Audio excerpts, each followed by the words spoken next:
Donc aujourd'hui, une petite capsule vidéo pour vous expliquer comment on peut stocker de l'information sur un disque compact ou un DVD sous forme binaire, et comment on peut le stocker physiquement.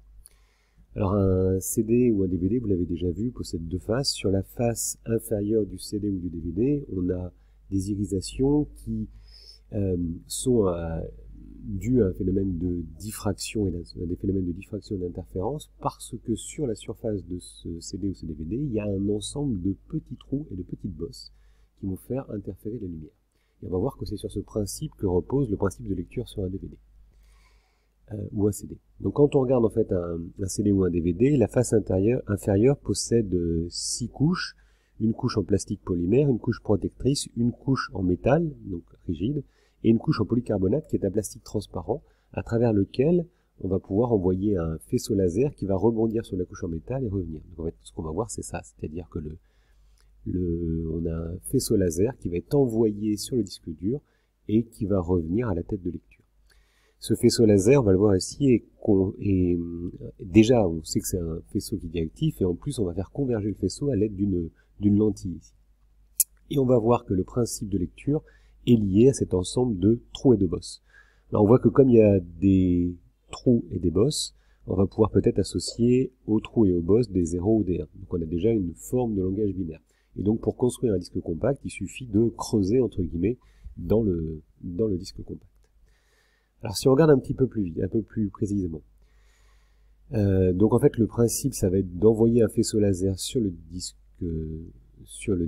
et en fonction, donc ici ce que vous voyez en rouge ici c'est le spot laser, et on va voir que la tête de lecture va se déplacer le long du disque laser. Le disque laser lui tourne à une vitesse qui varie en fonction de la position du disque laser, ce qui va permettre de lire le segment ici vert toujours à la même vitesse. Donc c'est une particularité, on déplace la tête de lecture et le disque laser tourne sur lui-même, donc on va voir la succession de creux et de bosses qui vont passer au niveau du laser.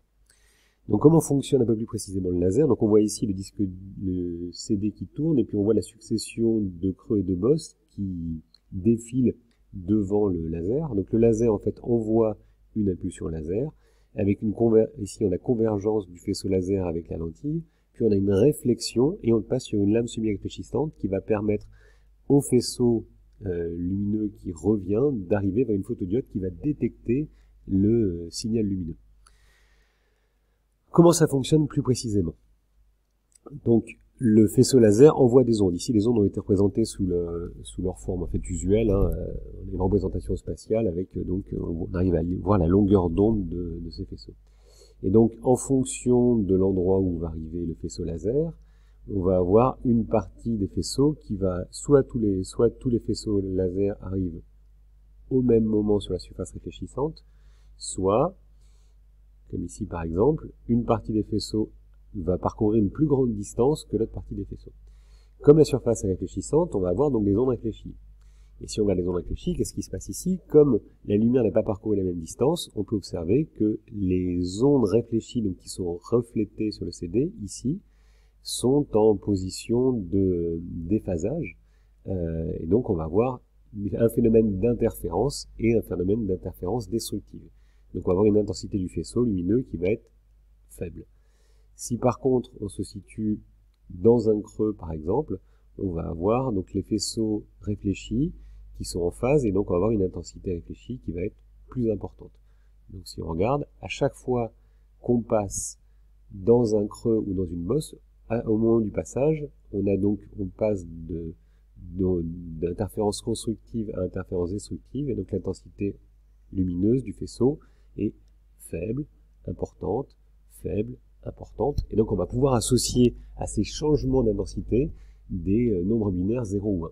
Et donc le principe ici, ça va être les changements d'intensité, c'est-à-dire que quand l'intensité change, le processeur va noter 1, et quand l'intensité ne change pas, le processeur va noter 0.